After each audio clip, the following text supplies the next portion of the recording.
Hi, and welcome to Do the Right Thing, Equality's Call.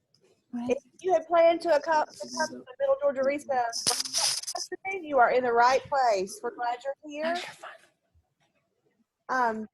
We have 6 consultants here today in this Zoom room, and we are so excited that you decided to join us today. I would remind everyone of our meeting norms for today. Please make sure that your screen name contains the first and last name with which you use to register for this workshop. That will help us with keeping records today of attendance. So make sure if you need to go in and rename yourself, now would be a great time to do that. Make sure your first and last name is showing up. Also, we're going to try to keep all participants muted during the session. You will have an opportunity to speak. We're kind of a small group today, so you will have a chance to speak at different times throughout the presentation. You can always use the raise hand feature in Zoom if you have a question. And we do ask that everyone leave their camera on. It just helps with our engagement during our session today. However, it is not required. That's totally your choice. My name is Amy Duke, and I'm a school improvement specialist here at RESA. And like I said, we're so excited. This has been a work in progress for several months now. We've been working on this as a team, and we're so excited to deliver this content to you today. There are 6 RESA consultants here today. Each of these ladies will be helping with different portions.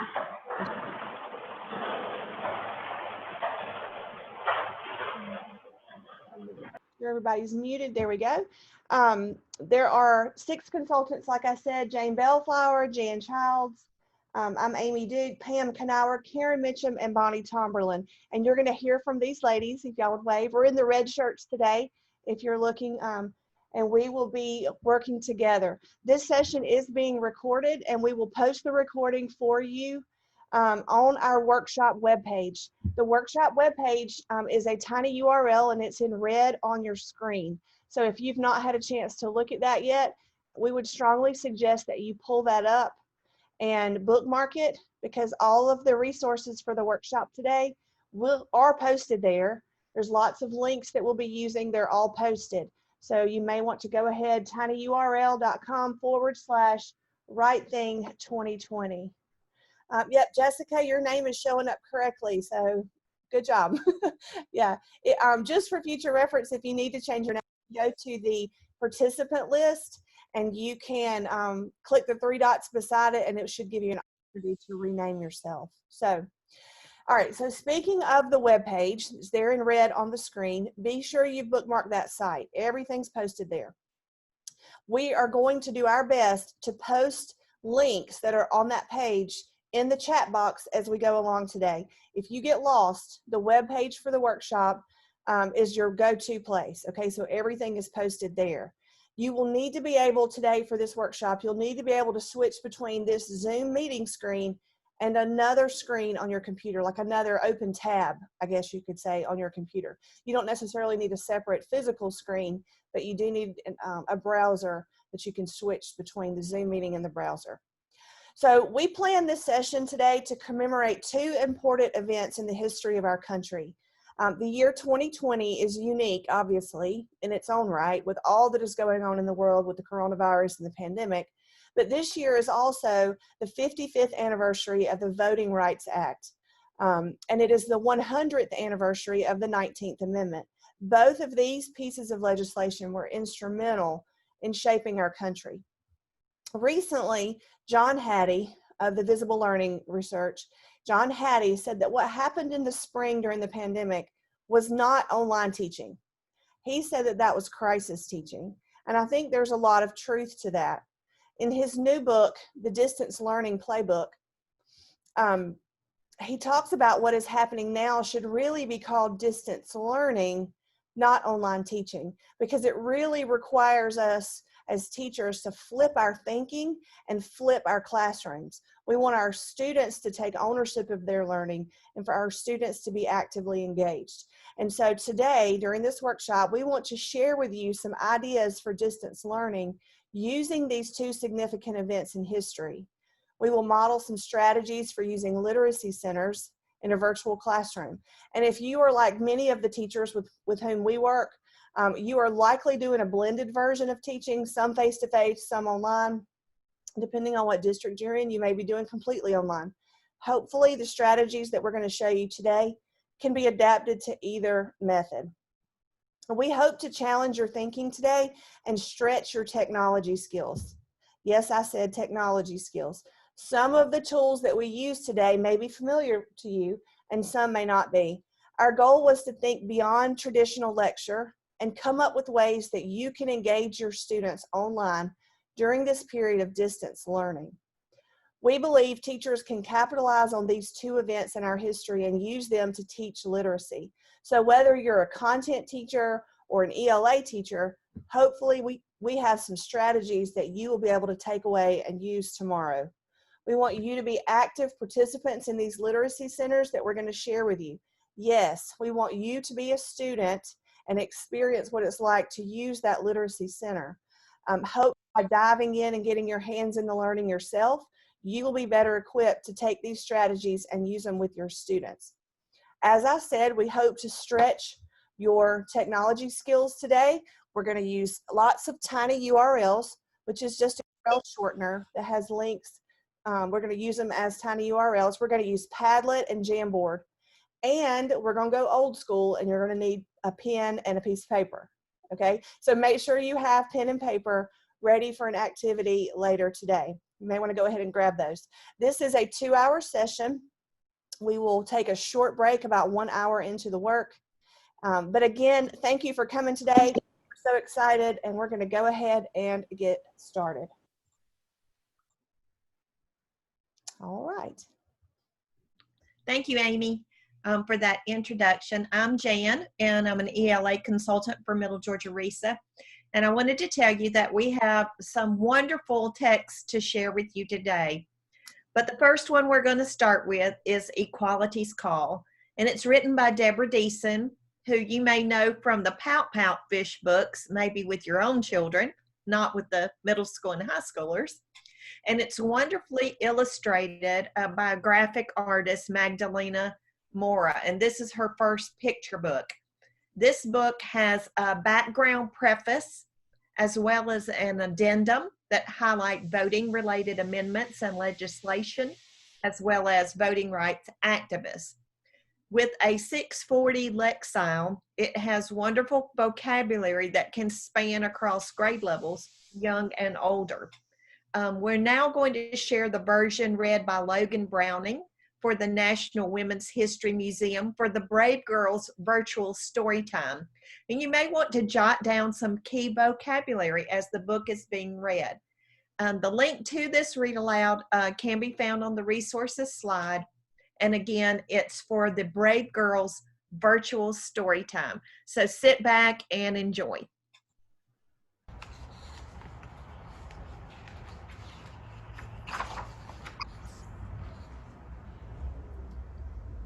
Our founders declared when our country began that consent of the governed was part of the plan.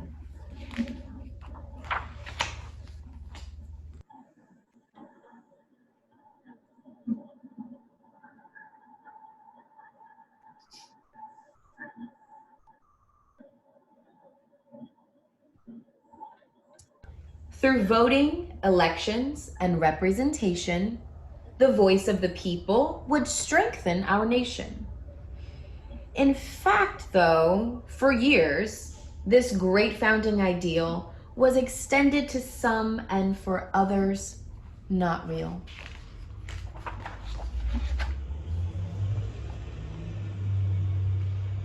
But we heard in the distance equality's call. A right isn't a right till it's granted to all.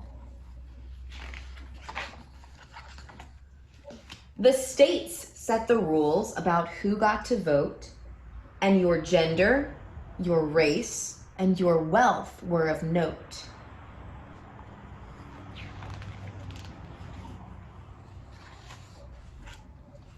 White men with property went to the polls, but the rest of the people were left off the rolls.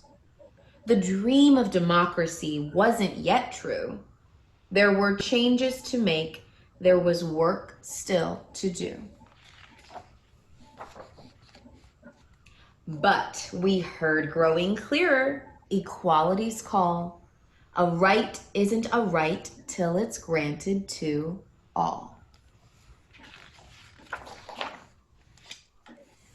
The rules about wealth were the first thing to go. As more were enfranchised, their voices would grow. And a small group of voices was raising the fact that enslavement was wrong, an unspeakable act. Good people stood up for the truth that they knew. Abolition and suffrage were long overdue. We heard ever louder equality's call. A right isn't a right till it's granted to all. There was war in our nation, and slavery ended. Amendments were added, the franchise extended.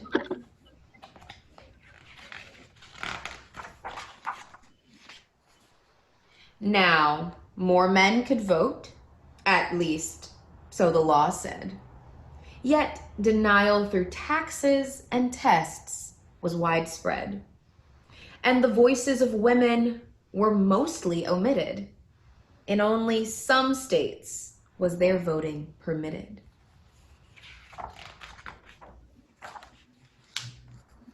But nothing could muffle equality's call. A right isn't a right till it's granted to all.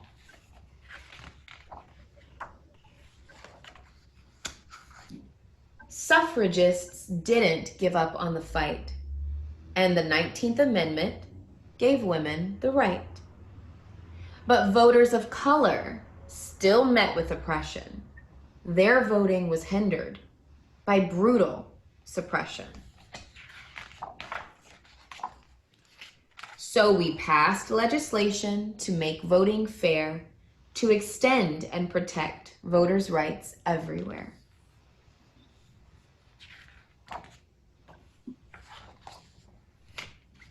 We heard it, we felt it, equality's call. A right isn't a right till it's granted to all. The journey's not over. The work hasn't ended. Democracy's dream must be constantly tended. But where we are now is a debt that we owe to the work of more people than we'll ever know. And each time we vote, we acknowledge that past. We honor our rights to ensure they will last. For to vote is to answer equality's call. And each time we vote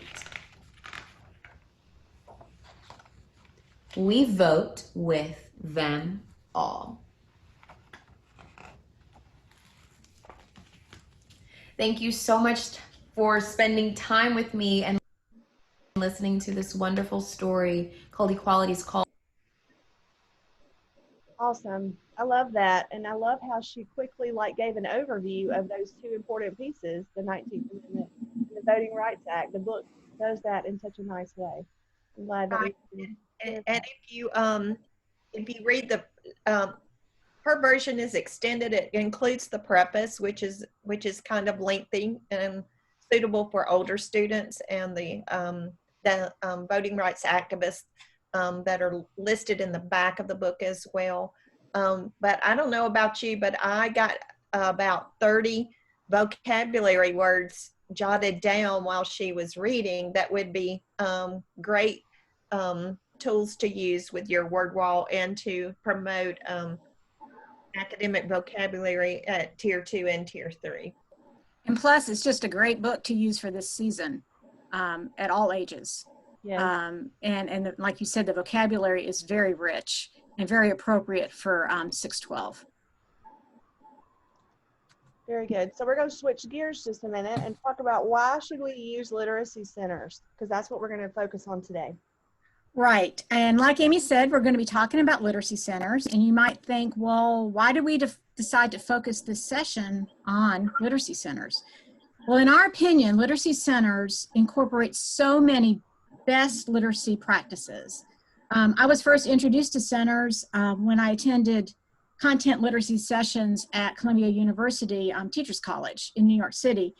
And I was so impressed by how engaging and rigorous these literacy centers can be.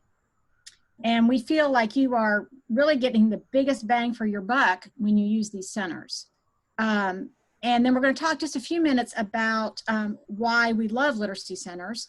And as we go through the presentation today, we had to really look at how we could adapt this to the virtual world. So that was kind of our mission as we designed this section. So why should we use literacy centers? Well, they're exciting, they're self-motivational. You know, we're trying to teach our students to become more independent learners, and literacy centers can facilitate that. It's a great way to extend learning in the classroom. They can work alone or interact with others, using instructional materials to explore and expand their learning. And I love this one, that literacy centers are inquiry stations. And when we talk about inquiry, we're talking about it makes our students, what are they seeing? What are they thinking? What are they wondering? And it can really lead to research in so many other areas and developing passions in certain areas that our students may want to pursue. The centers are very flexible. They can be broken apart. They can be used as an opening or a hook at the beginning of a lesson. They can be used to launch a unit. We call these drum roll centers, where it kind of, we immerse the students in literacy centers to get them used to, or to give them some background knowledge on a unit that we're soon going to be teaching. They can also be used at the unit conclusion. I also love the fact that literacy centers can be used and as an evaluative tool, whether it be formal or informal. And then literacy stations can be differentiated. They increase rigor, just by their very nature, they increase rigor. And I love this, that they can provide multiple avenues for micro writing opportunities. I really feel like in the virtual world in which we find ourselves, we are able to give our students so many of these micro writing opportunities, maybe even more so than we did when we were face-to-face. That's why we love them, and we hope that you all are going to love them too by the time we finish. So the first center that we're going to investigate is one dealing with primary sources. And we know that primary sources are immediate firsthand accounts of a topic from people who had a direct connection with it. And primary sources can include documents, speeches, memoirs, one of my very favorites, photographs, diaries, and interviews. So why do we use primary sources? What's the purpose? Well, primary sources help students relate in a personal way to the events of the past. And it promotes a deeper understanding of history as a series of human events. So many times, students view history as something that happened so many years ago. Primary sources can help us understand that personal aspect of the historical time period. It promotes inquiry. Inquiry into primary sources encourages students to wrestle with those contradictions and compare multiple sources that represent differing points of view, confronting all that complexity of the past. We want our students to be able to identify bias, and primary sources are a great, great way to do that. Thirdly, primary sources are often incomplete and have little context. They must use their prior knowledge and work with multiple resources to find patterns and construct their knowledge. But don't expect the primary sources to teach the content, but rather provide that depth into the content and application of the content. Primary sources involve so many critical thinking skills, and it requires our students to analyze as they're reading and as they're discussing and as they're writing. I've gone ahead and put a link there to the Library of Congress using primary sources. This is a great resource for teachers. getting started with primary sources. If you're not, if you don't feel comfortable, or you just want some other ideas on how to deal with primary sources and how to use those in your classroom. All right, so the next thing we're going to do is we're going to go to a Padlet. And I think Amy put the tiny URL in the chat box. Mm-hmm. So let's go ahead and go to that. So we need you to actually click and open this in a browser window. So keep your Zoom window open, but go in your browser to this tiny URL website. And we're going to do this literacy center together. Okay, so is everybody there? It works if you just click on the link in the chat box. You don't have to cut and paste. Okay, there you go. Okay, so this is how we set this Padlet up. And we set this up to be a virtual learning primary source center. So how I set this up was I started with a task card. All literacy centers have some sort of task card to help the students guide their way throughout the center. So what we're going to do here is you're going to choose a primary source. I've picked 3, and I've listed some prompts for each primary source. When you're working with primary sources in a primary source center, you don't expect the students to do all the prompts. They're able to select the one that they would like to work with. Or you may say, you know, you can choose one, but I definitely need you to do number 2. It's very flexible the way that you can work that. So you're going to look at the primary source. You're going to click on it, whichever one you choose. And then you're going to add a response by clicking on the plus sign to add your response. If you finish your prompt before your time is called, you can click on another primary source. We're going to spend about 3 minutes to view the source and respond.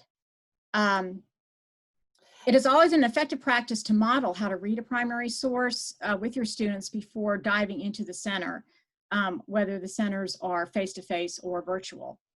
You can use the class jots to discuss several aspects of the primary sources. You can compare and contrast the primary sources or rank the primary sources as to which primary source makes the biggest impact to you. So we're going to spend a few minutes to do that. If you choose primary source 3, you're going to mute yourself. If you click on it, if you scroll down and you click on the actual primary source, you should be able to see the primary source. It should take you to that link where the primary source is located. So you have 3 choices. The first one is a memo from Lee White to President Johnson. And it talks about the Voting Rights Act that was passed in August of 1965.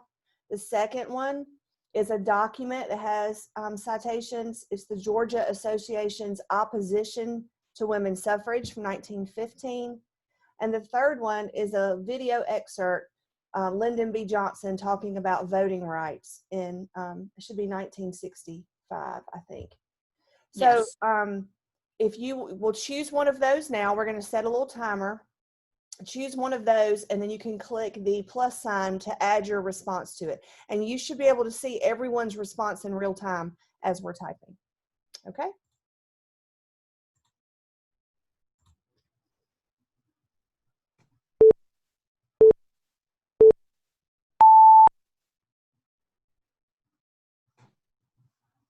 We actually want you to do this. So on the Padlet, choose one. You know, pretend you're the student in the classroom and you've been assigned this center. Choose one of the primary sources, read or watch it, depending on which one it is, and go ahead and post a response. And you'll click the plus sign to do your response.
Okay, we have about a minute left, so make sure that you type in your response, click the plus sign under the primary source you chose, and type in your response.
Okay, we may have had some folks not have enough time to do that.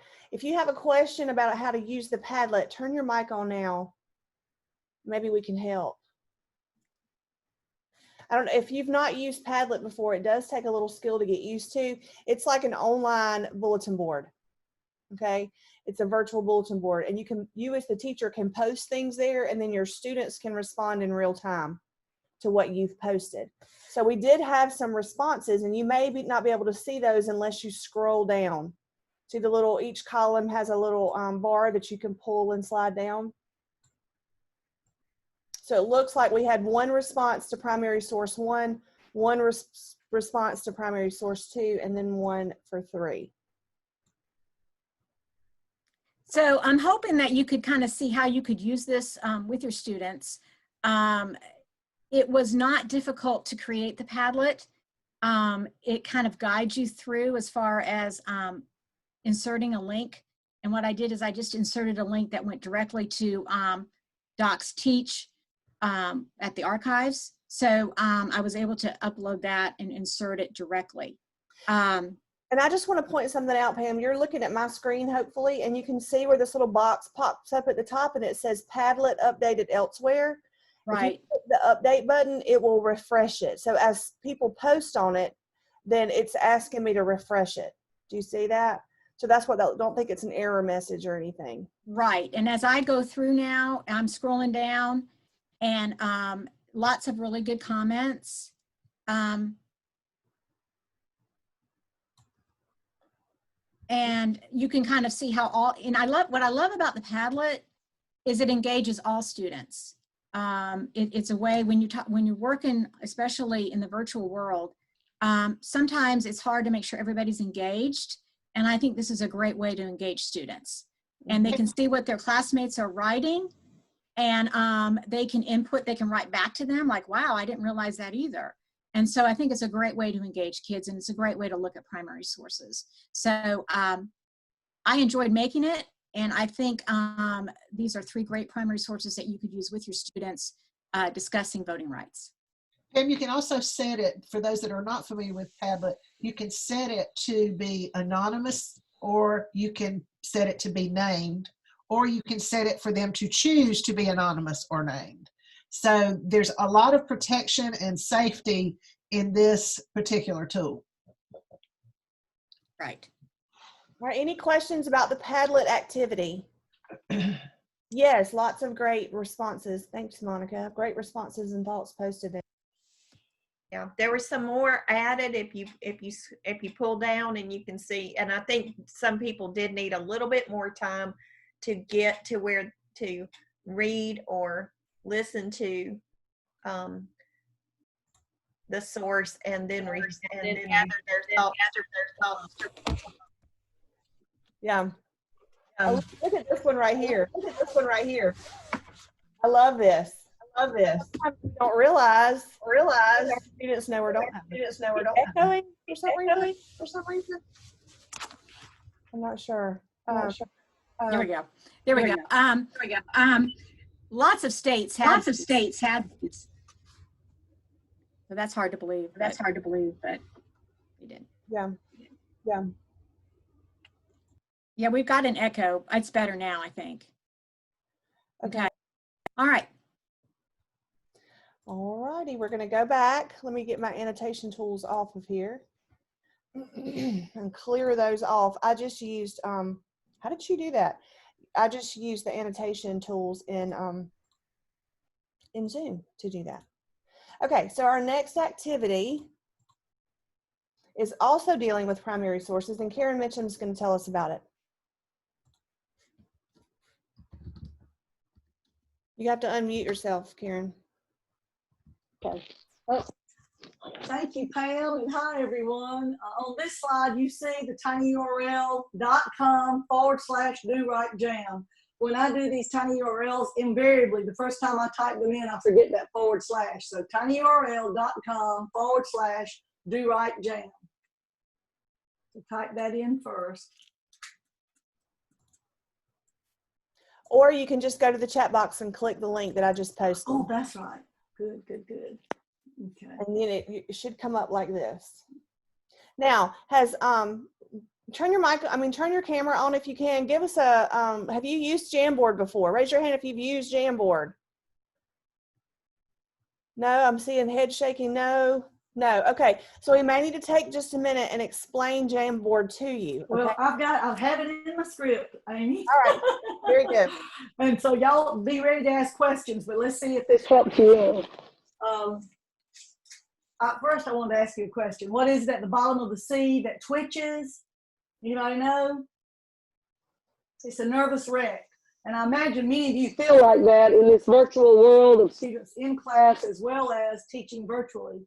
But I believe that Jamboard is a resource that you'll be able to use both in class as well as virtually. Okay, so we have two different Jamboards in Equality's Call today. And it's a tool, Jamboard is a tool in the Google Suite. So for those of you in Microsoft schools, Microsoft 365 schools, a similar tool is Microsoft Whiteboard, and that's found in the Office 365 Teams. So you can check that out and do pretty much the same thing you do with Jamboard. Now, if your district allows you access to Google, which Jamboard's available on all platforms, we are using the app's free version that you can find in the Google Waffle. Now, I hope all of you can see the first slide now of the comparison contrast. And let's look at the tools on the left, and we will play with them on slides 3 and 4. But of these tools, I'm going to click on this tool first. If you see that, and you see we have a pen that has different size pens, and later when we highlight, I want you to use the thick one if you can. And then you have a good old eraser and sticky notes, and you can add in images, and you can add in shapes, and of course text boxes, and last but not least, your laser. All right, so this afternoon we are comparing and contrasting two seminal documents of American history, the Declaration of Independence and the Declaration of Sentiments.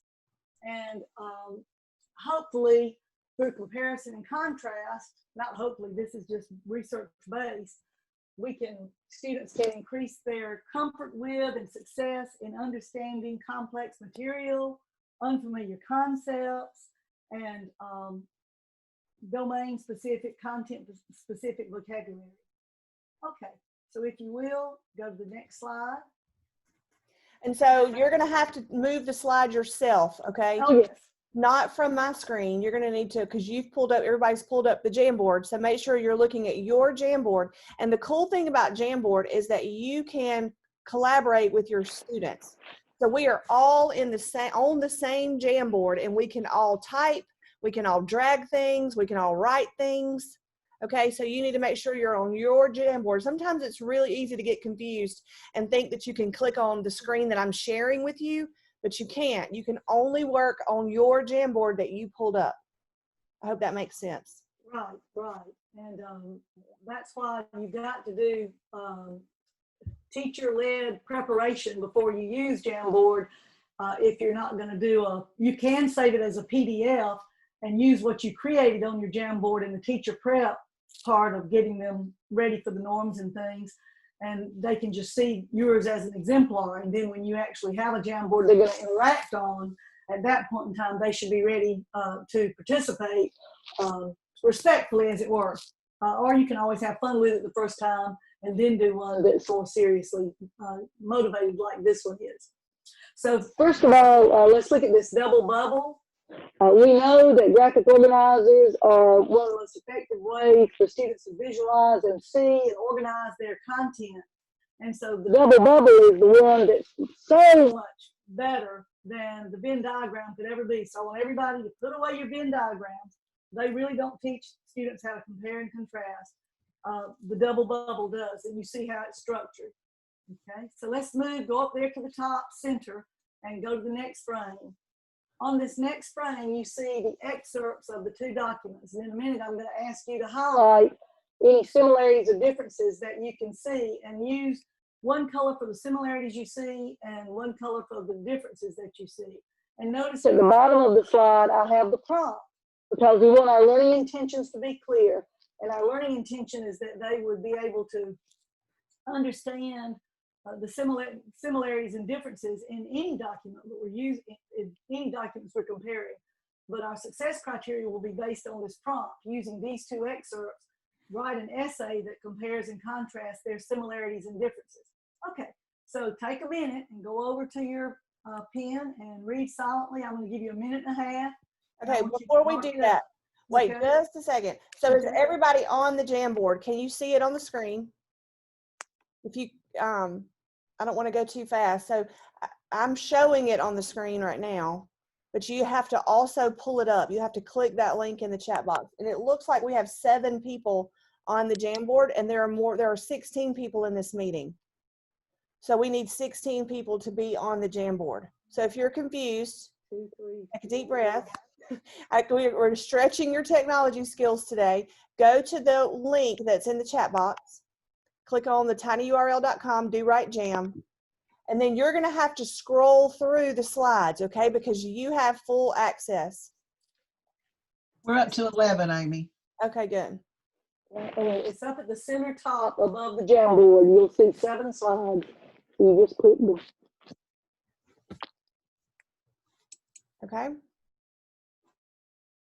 So make sure you're there. And then we want you to be on slide 3. If you look at the top, it'll say 3 out of 7, 1 out of 7, 2 out of 7. We want you to be on slide 3. Is anybody not there that needs help? Turn your mic on and talk to us.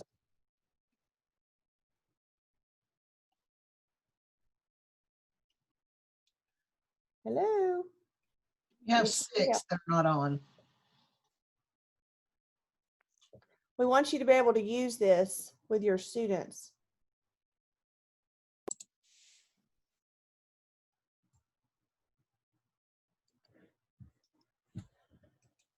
All right, so everybody go and find the pin on the Jamboard.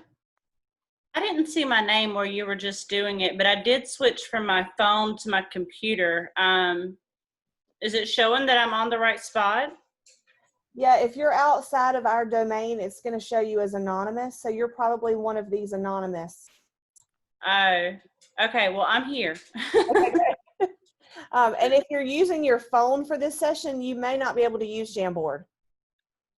So, okay, Juliana, that makes sense. Great. All right, well, if you can't get to it, watch us because this is pretty cool, and I think your kids would really like it. The collaborative part of it is really interesting. So grab your pen.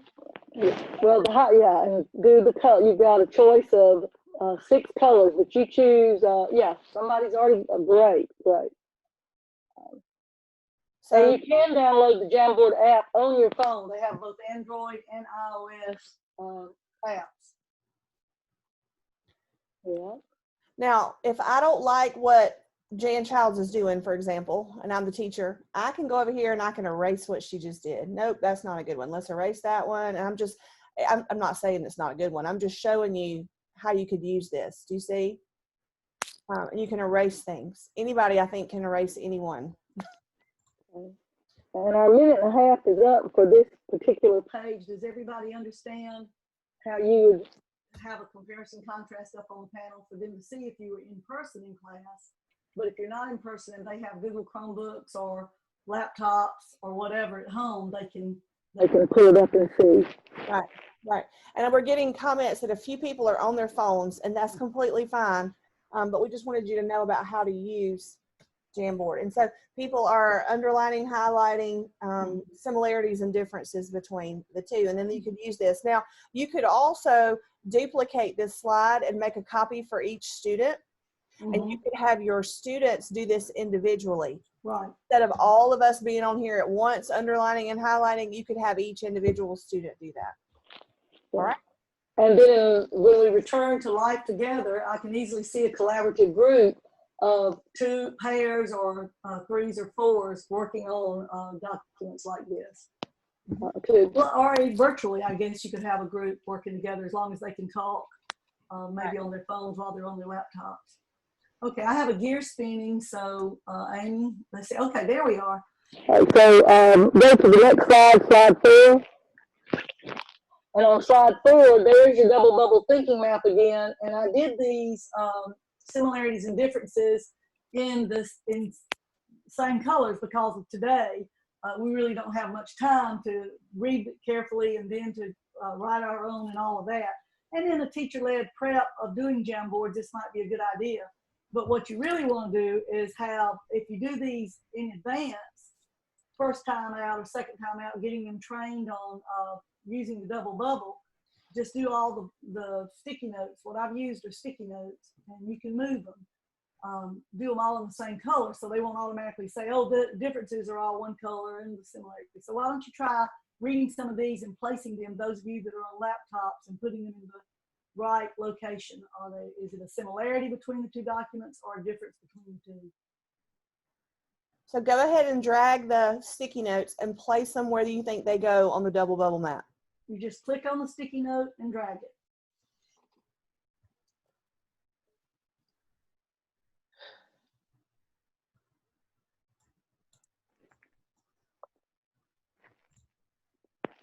Oh, yeah, you have to click off the pen.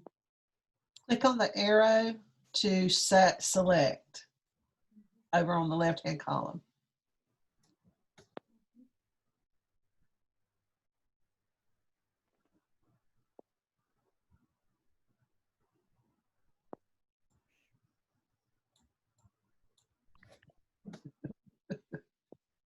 And this is great, guys. This is great. Because what you see is, for example, whoever clicked and dragged addresses a political concern, you're absolutely right. They both address political concerns, but there is a difference between how and what is the motivation, what the end goal is for the politics of the document. So the politics of the document for the declaration, if you look up there, it's about the king having to, the colonists having to have the king's permission. Whereas in the Declaration of Independence, Declaration of Sentiments, it's addressing their political status is to address a change in status within the political system. That's right, excellent. And so it hopefully it gets your students thinking about and identifying what the similarities and differences may be. Yeah, and I love that Bonnie wrote in the chat box, thinking is visible, because it really is. As students drag these ideas around and decide whether they're visible, I mean, whether there's similarities, differences, or whatever, you're actually seeing how they're thinking. And you can write questions on here, so it's really a great way to collaborate. And if they were all the same color, you know, this was a little bit easier because you could, you know, kind of think, well, the blue's probably all similarities, and then these other colors designate whichever document it's talking about. But if you did them all in the same color, and especially like Amy pointed out, if you shared it individually with each student, it would be a really neat discussion about the similarities and differences before you go to the prompt. All right, now let's move to the next frame. And I'm just going to go through this very quickly. Jamboards in the virtual classroom facilitate literacy centers. And the bottom line is it addresses, like Amy or Bonnie pointed out in the chat box, it addresses teaching strategies. And these teaching strategies effect size in Hetty's research is 0.62. If a year's growth is 0.4, 0.62 is one I'm probably going to want to use. So whether it's for teacher-led dialogic instruction or prepping students for student-led dialogic instruction. And then I gave you a little work that I do simply because as this tiny URL is a color-coded, at this tiny URL, there's a color-coded example of how I identified similarities and differences in these complete 2 documents. Neither one of them is very long. And so we must practice the art of what we're asking our students to learn. Plus, if they identify similarities and differences that I missed, how wonderful is that? So that you can go back to that tiny URL. And just thank you. And I'm so glad to be here today. So over to you, Bonnie, to our Book pass center.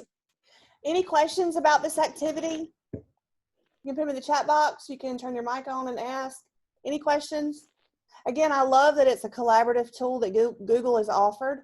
It used to be that you could only use Jamboard if you purchased an expensive whiteboard from Google, like several $1,000s, but they've recently, like this year, made it into an app that's part of the Google Suite. So if you have a Google account and you are using the Google Suite apps, it's in the waffle. You know what I mean by that? The waffle where you can go and you can select whether you're going to use a form or a slide or go into your drive. In the waffle, you can access Jamboard if your district has turned it on, okay? But it's a free part of Google Suite, and we love it. And we're going to use it one other time in the presentation today. All right. And also, you can explore Microsoft Whiteboard, which if you're a Microsoft Teams person, which there's lots of big folks that are, and I think Crawford maybe or Jasper, I can't remember, one of those smaller counties. So it's there for you to look into. Okay. They're almost exactly the same. Yeah, they are. So thanks, Karen, for that and giving us some really good tools and helping us to think visibly, because that's what we want our students to do. Mm-hmm. We also want to expose our students as much as we possibly can to books, and books. And one of the best ways to do that is when you're teaching a standard or a set of standards, have some books available for the folks to explore and to read and to have activities with. And one of the centers that we love at RESA is the Book Pass Center. This quote says it pretty clearly to me. Everyone is a reader. Some just haven't found their favorite book yet. Amy, I can't see your screen, so I hope you're on that slide. Yeah. Okay, good. Yes. Okay, I've got my little screen set up so I can't see yours. So we're going to move on to the next slide now. And we're going to talk about, anytime you do something for students or for instruction, you want to make sure that you've got some research to back it up. There's lots of research to back this up. There's lots of current research that says when you expose students to books, you are teaching them to read. And this quote from the Literacy Leadership Conference in 2018, it's a brief that came out of the conference. It says, as educators who teach with literature, we need to reflect constantly on the literature landscape shaping the classroom. And I know you guys do. High school teachers are constantly looking for things to put in front of their students. Books selected for instructional focus should demonstrate high quality wordcraft, the study of which will enhance students' ability to think, reflect, write, and present with increasing levels of skill and cogency. When you're choosing your books for your book center or book pass center, you want to make sure you take this quote seriously, and it might even be good for you to read that whole brief. And I've offered you a link to that as well. Some really good information in there and some good research. So let's move on to slide 10, I think. Don't know where Amy is, so I'm hoping that y'all are with me on that. We're on slide 10. Okay, good. I'm trusting you, girl. I'm trusting you. So let's get them reading, okay? Some of the ways you can do that, and now this day and age, we're going to talk about changing times later on in this workshop today. In this day and age, we have to consider face-to-face and we have to consider virtual, because we have everything from virtual to face-to-face and everything in between. So here are some tips for both ways to do a book pass. When you begin talking about a virtual book pass, you want to make sure that you're considering the tools that we're showing you or tools that you have within your district, like Bib. I know I work closely with some schools in Bib, so I know they have Nearpod and Epic that they can work with. Padlet, Jamboard, Google Classrooms, MS Teams, Poll Everywhere, Pear Deck, Bitmoji Classroom, on and on and on. The resources are out there. If you don't belong to some of the Facebook groups, the Google Facebook group, the Bitmoji Classroom book, they're all out there. So please explore and find those groups. They give us great tips to use in the classroom. So I think Dr. Duke is putting the Padlet, it's in the link, it's in the chat box. So we're going to move on. There's also my old school QR code. Don't you love QR codes? They're like my favorite thing because I can just take a picture of them. Y'all, I went to a restaurant the other day and I got to get the menu off of my QR code. Just saying, I love QR code. So go to the Padlet and we're going to do a little activity. You can just click right there. Oh, it says it can't be. Padlet's not working for me. Yeah, it says it can't be reached. Try this one. It's had to do with the way it was capitalized. Okay, well, let's see. If you go to the tiny URL for the web page, you can go there and click on it as well. And Did it work for y'all that time? I can't get it to. The second time it worked. Okay. Oh, there we go. Oh, yay. Hey, y'all, that picture's so cool.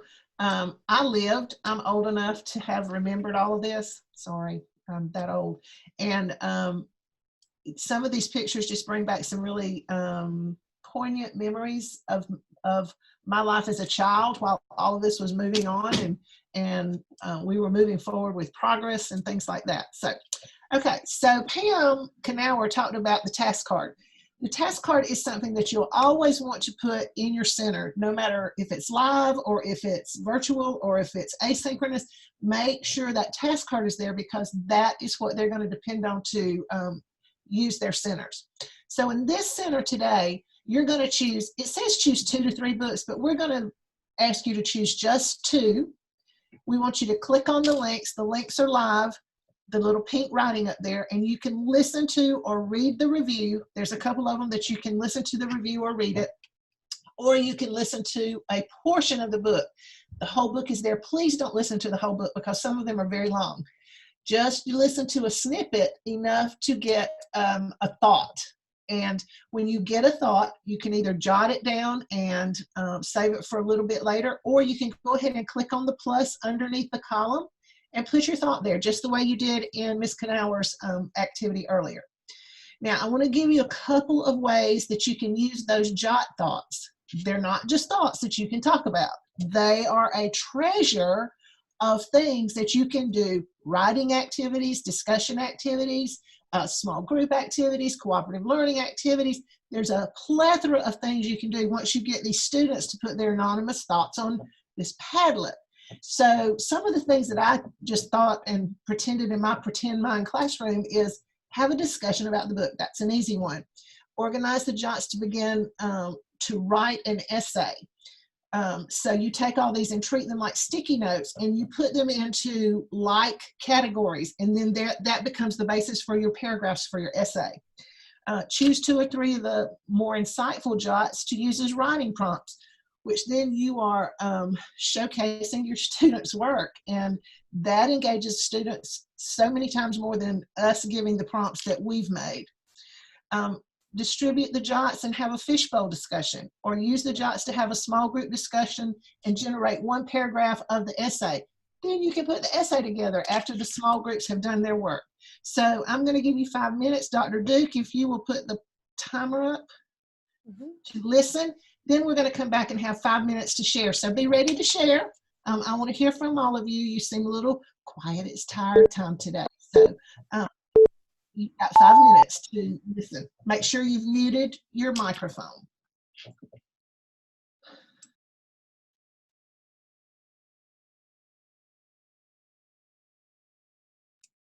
I'll be watching for quotes and thoughts as you put them in.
If you were live in the classroom, this would be a time that you would just have a noisy, messy classroom, which is my kind of classroom, that where they're actually picking up and exploring the books. And that's what you're doing right now.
Dr. Duke, will you let us know when our time is getting close, please? Yes, ma'am. It's on the screen. There's about 20 seconds left on the reading portion.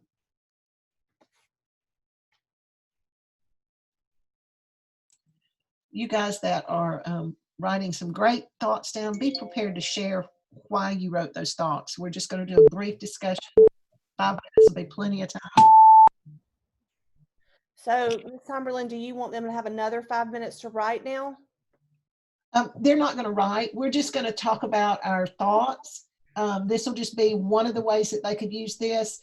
There would be another deeper, longer space of time when they could use these thoughts to organize a writing activity of some sort. So we're just going to show how we could use it as a just brief discussion, whole group, which would be the way I would start anything that I did with this Padlet. So I'm just going to give some of you guys a chance to unmute and tell me what book you chose and why you wrote the thought you wrote.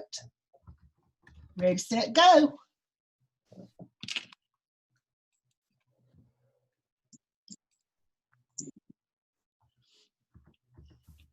Can you hear me?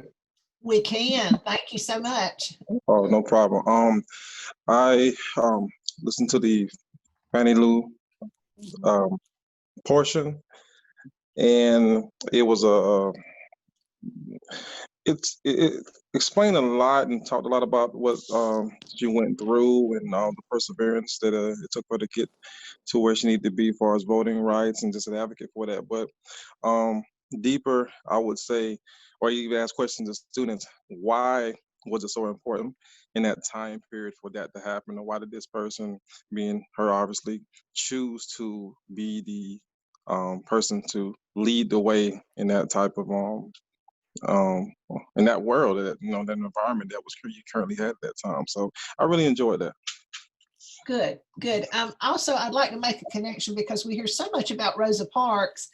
She's kind of the predecessor for all of that movement that happened. Fannie Lou Farmer was a predecessor because she fought for the suffrage of Black women many years before that. So you can always make these connections with these historical events, and that is critical for our students to learn how to connect these pieces as well. Thank you for sharing. Okay, someone else?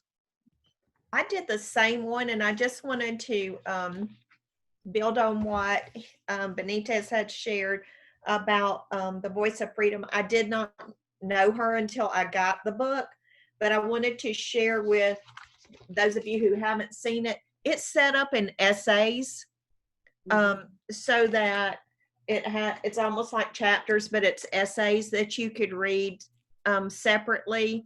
And then you could assign it to different students or groups of or partners of students to read the different essays about the different things that she went through. Right. This is a phenomenal book. I have kind of fallen in love with it since we've started planning for this series. Fannie Lou Farmer may be my new hero. And am I mispronouncing her name? I can't see the book, but I think that's Hamer, Fannie Lou Hamer. What is it? Hamer, Hamer, isn't that right, Jane? Okay, I'm sorry. That's your Battle Axe high school teacher. My husband came home and now he's on the internet, and so my whole world has fallen apart here. So I'm kind of winging it with a prayer, so that's okay. Okay, someone else that would like to share. Thank you, Ms. Childs, for building. Critical skill is that we build on each other's thoughts and go deeper. So that's a critical skill. Thanks for highlighting that. So I like. Christine, go ahead. No. Go ahead. So I like the idea of like using Padlet. And so like we're in a unique situation, as I know all schools are, but this idea that, we can't give kids textbooks because they can't all touch them and then share them with the next class. And, giving them, handouts that we reuse or packets that we reuse. But I really like the idea of putting it in the form of a Padlet, and then the kids can go with their phones to each station and get up and make them move and say, okay, this station, maybe put some pictures just on the desk to say, okay, this is the mindset you need to be in for this one.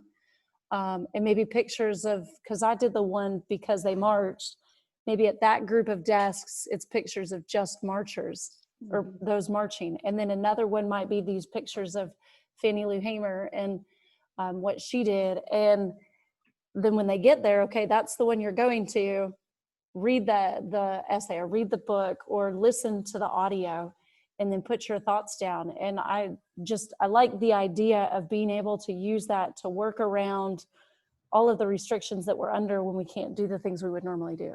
Right. And I will tell you just a small little trivia part about Padlet is if you only get the basic free one, you only have, I think it's 8 that you can use, 6 or 8, but you just keep deleting them. I mean, you can't, but if you want to keep all your Padlets, if you're one of those people that want to keep it all, then you have to pay, I think it's a yearly fee of like $80 or something. I'm not real sure. So it's a reasonable amount, but you will still have to pay for it. But we just use the used one, the basic one, and we do fine with it. So, but that is a great idea. Thanks for sharing that. One more, and then we're going to go and move on.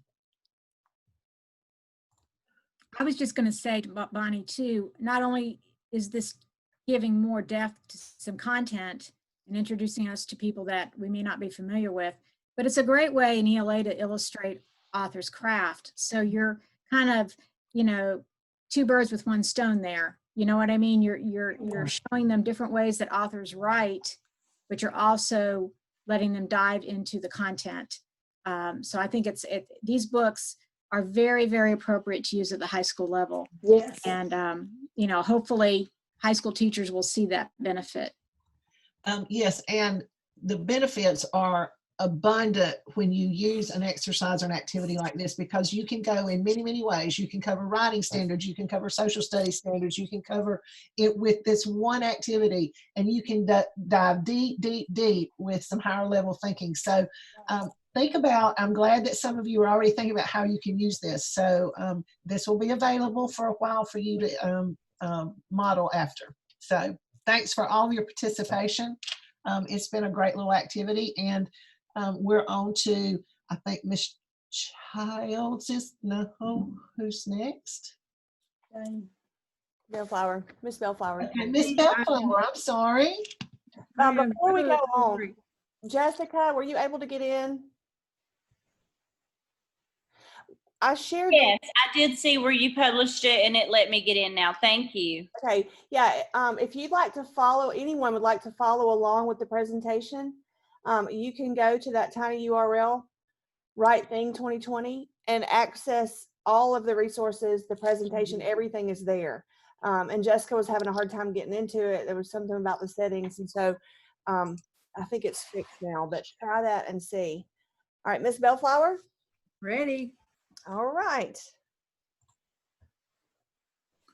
Okay, so we're going to move into this portion that I entitled Talking History.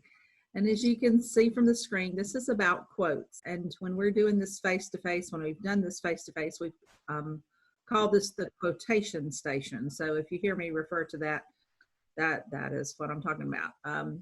So I want you to look at these quotes, and I want you to just reflect a minute with me while I ask you some guiding questions. I want you to think about some times in your life when you've been inspired by a quote. I want you to think of some times in your life when maybe someone has said something to you and you said, it made you think about something. It made you really ponder their words. Has the spoken word ever changed your mind about how you feel about something, or opened your eyes to a different perspective? Has it ever made you really change your mindset about something? The power of words is amazing, really. Words are singularly the most powerful force available to humanity. We can choose this force constructively with words of encouragement, or destructively with words of despair. Words have the energy and power with the ability to help, heal, hinder, hurt, harm, humiliate, and to humble. And that quote is by Yehuda Berg. So just think about that as we go through these things, how powerful the spoken word is. Okay? So if you're analyzing historical quotes, a very simple task card directions are here. We're going to take a couple of different turns on this, but that's just general directions there on that slide. And there is one linked there, number 7 in the second column, did link. And Amy, you can go to it real quick to show them what it would look like if you want to. Can you hit that? Or Yes, give me just a second. Okay. Okay, there you go. So that's what a task card looks like. And, you know, you don't have to do it like that, but you are welcome to take that, make a copy, and, you know, use it for your own quotes with any of the literacy stations that you're working on. Also, I'm going to show you, I use these little handy dandy, if you're face-to-face, if you can see my picture, I use these little handy dandy little plastic things that you get really cheap at Walmart to put my task cards on. I am very old school, and you're going to probably say, oh man, that dinosaur lady that did that quotation station was really old school. But I do like to use these little plastic task card holders, as I call them.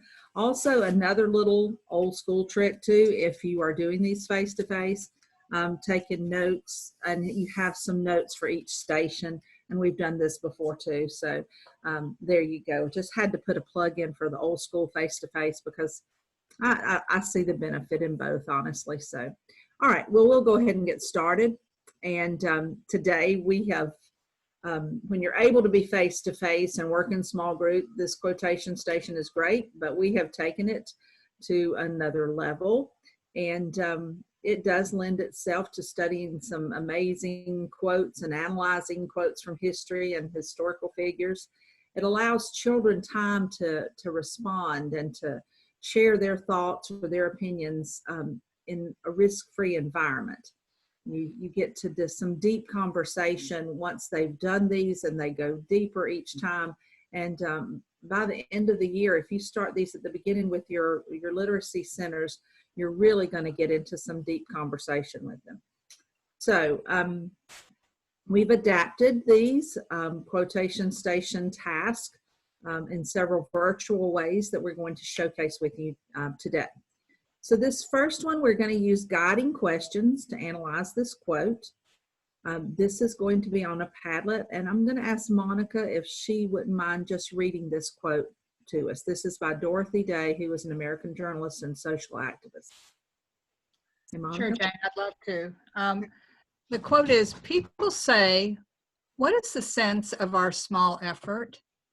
They cannot see that we must lay one brick at a time, take one step at a time. A pebble cast into a pond causes ripples that spread in all directions. Each one of our thoughts, words, and deeds is like that. No one has a right to sit down and feel hopeless. There's too much work to do." Thank you, Monica. So if you will go to the chat box and click on the link, I think Amy put it in there for you. And you can go ahead, Amy, and click on it on the big screen. Here is a Padlet, and I want you to, oh, somebody's already started. So I guess you've already had this experience twice now. So here's the quotation station. Go ahead and take a few minutes, and you can respond to one or more of those questions. We'll just take about 1 minute. So go ahead and respond to one of those questions.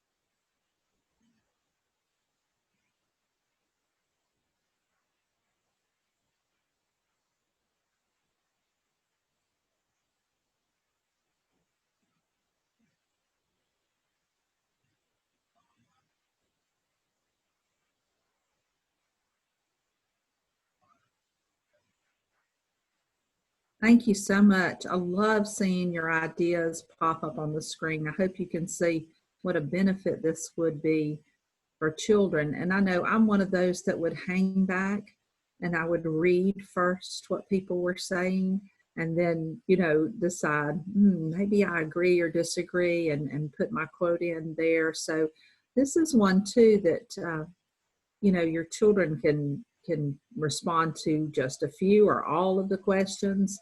And this is a very easy one to put into a virtual type setting. So we've got, I love Mother Teresa. You made the connection with that.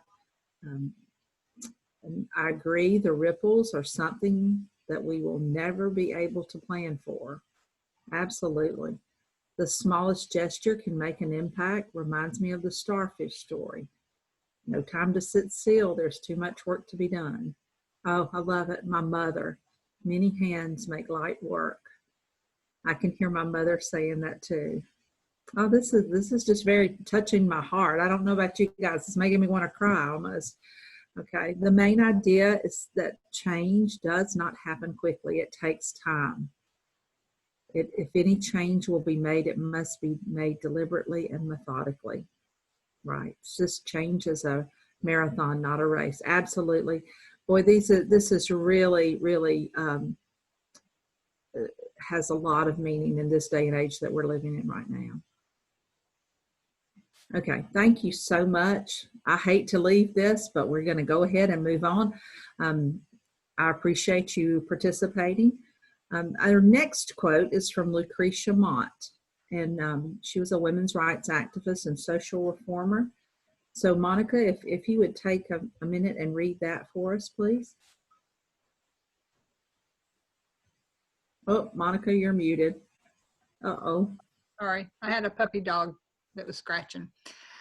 The world has never yet seen a truly great and virtuous nation, because in the degradation of women, the very fountains of life are poisoned at their source.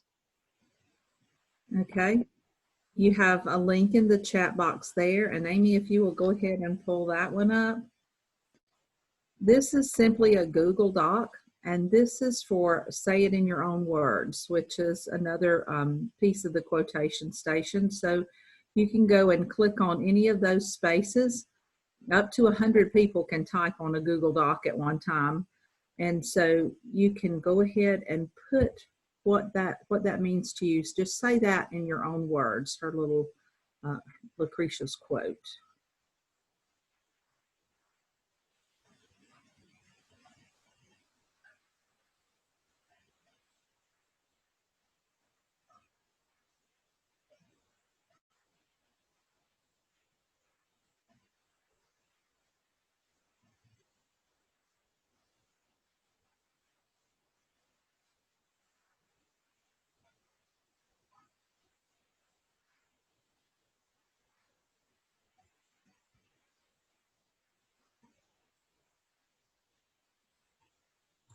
I don't know if you guys could hear me or not, but I think I was muted. But a word again about why some people are showing up anonymous on the Google Doc. It's because you're outside of our domain, our Middle Georgia RESA domain. So when we do like a staff meeting with just Middle Georgia RESA people, we can see names. But, and hopefully when you do this with your students in your school domain, like if your school has a Google Suite account, you will see student names appear instead of anonymous. Just wanted to point that out to you guys too. But this is a great way, say it in your own words, is have them paraphrase it and add their ideas to the document. It's a great way to check their comprehension too, because if they say something really wacky, you might want to go back and talk to that child and make sure they get the meaning of it. And I think this really helps too, Jane, because students can see what other students are saying. So if they're struggling, you know, they have some examples there to look at, which I think is great. Because a lot of times when you're in a face-to-face classroom setting, they may be afraid to raise their hand, they may be afraid to say anything because they can't read other people's minds. But with this Google Doc collaboration, they can see what other people are thinking. Which also for your students who struggle with not being able to put a sentence down on paper, and you're going to have those in almost every class you have, give them some sentence stems or give them some question stems that they can complete with safety on this Google Doc and be available to participate, because otherwise they're going to shut down. Okay, can I do something real quick I had not planned to do? Christine, did you want to say something? So I only wanted to add a concern is that, is this something that you would put up on the board, or is this something that you would keep? Because the reason I ask is, I'll use polleverywhere.com for something like this, because it won't show up in front of the students until I approve that what they wrote is something everyone can see. Right.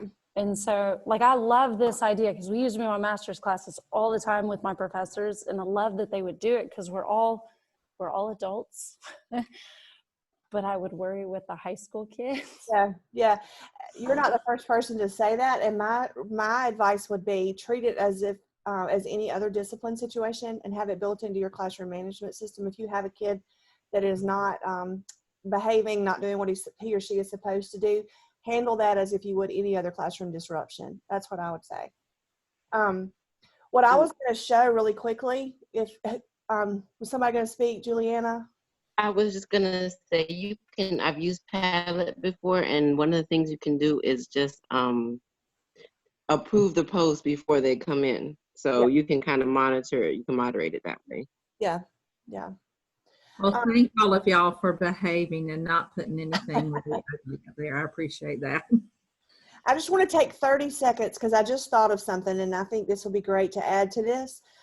If you can see my screen, I'm going to go up here to, this would be for your students who, maybe your below grade level students who are hesitant to type, to write, your low level kids, go to tools and then voice typing in Google Docs. And I don't know if you've seen this before, but you can click this button and it will begin to type everything that I'm saying aloud. It puts it in the document. Do you see how it's recording what I'm saying into the document? So if you don't know about voice typing in Google Docs, it is very powerful.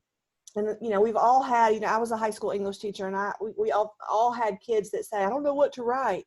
Well, tell me your thoughts. And as they begin to talk and share their thoughts, the software captures their thoughts and puts it on paper. And so then the student can go back and revise and edit, etc. So I just wanted to show you that real quick. It's tools, voice typing. It's super easy to use. All right. To do that, but I just want to throw that in there. No, that's wonderful. I had no idea that was there. So that's great. Okay. All right. We're ready to go on. Thank you guys for all of those great ideas. And I've not taught high school before, so that's a little bit out of my wheelhouse, but thank you for adding that in, because I'm sure that I have taught adults that have done some questionable poll everywhere answers. So thank you for sharing that.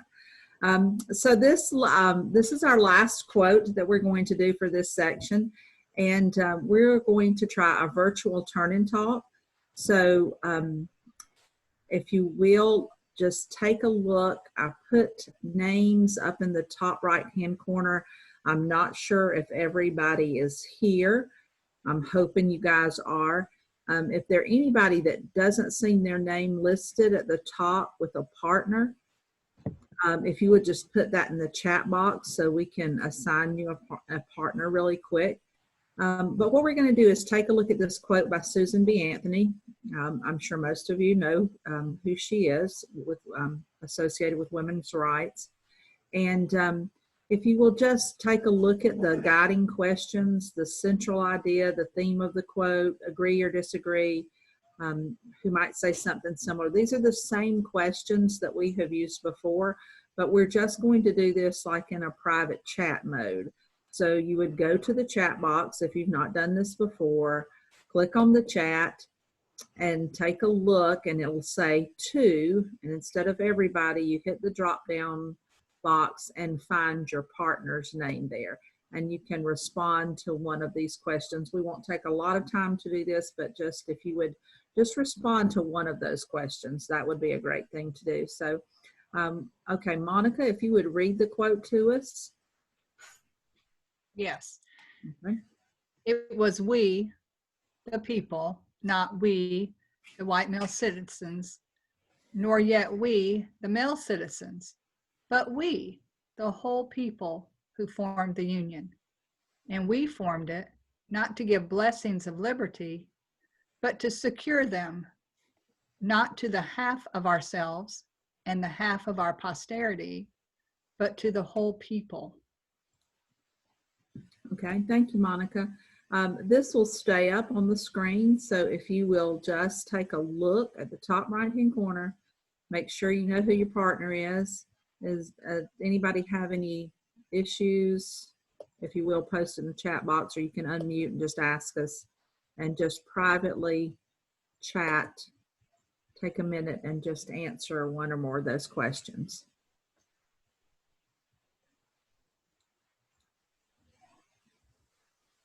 And again, you're going to have to know your students. You may or may not want to open up private messaging in your Zoom meeting or your Google Meet. It just depends. Right, Christine's raising her hand. Oh no, I had a question. Okay. My it says that I'm partnered with Tyrone, but I don't see his name in the private chat. Okay, let's see. We don't have a Tyrone today. Okay, I'm sorry. Maybe he didn't show up. You are welcome to private message any one of us, Bonnie, Monica, Karen, Amy, me, Jan. Christine, I'll be. Jan Okay. Childs is dying to talk with you, Christine, privately. So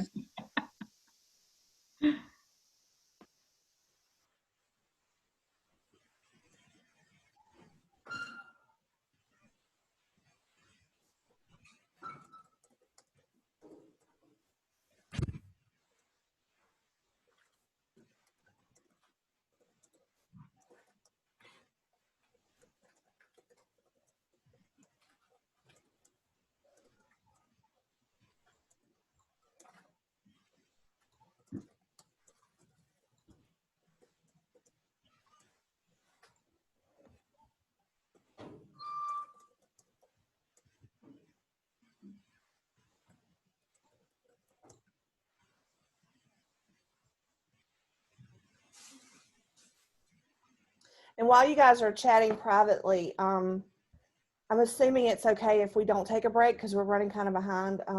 We were going to do this about an hour in, but the conversations have been great and it's taken a little bit longer than we thought. So if it's okay with you guys, we're just going to be adults and keep going forward. And if you need to go take a break yourself and step away from your computer for a minute, just know this is being recorded and you can come back and catch up later if that works for you guys. Okay. So we just want to get through as much of this content as we can during the time that we have together. It's about 5:27 now, so we have about 30 minutes left. okay, and I'm going to finish this section up really quickly. So if you guys were able to privately chat, would anybody like to share out what you talked about? I mean, it's private, so you don't have to, but I love this quote, and I just don't want to leave this quote without giving it a little bit of due here. So would anybody like to just unmute and share what you and your partner talked about?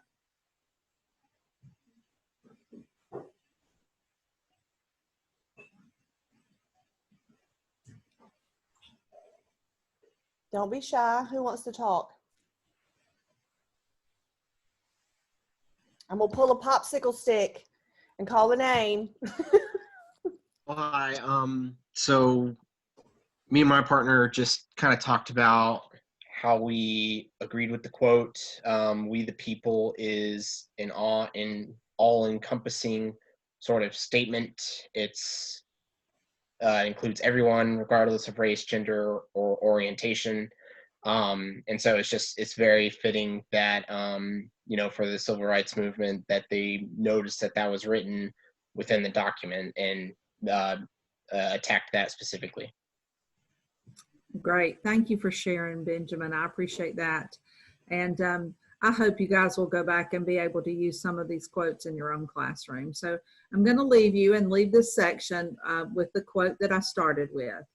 Remember that words have the energy and power and ability to help heal, hurt, hinder, harm, humiliate, and humble.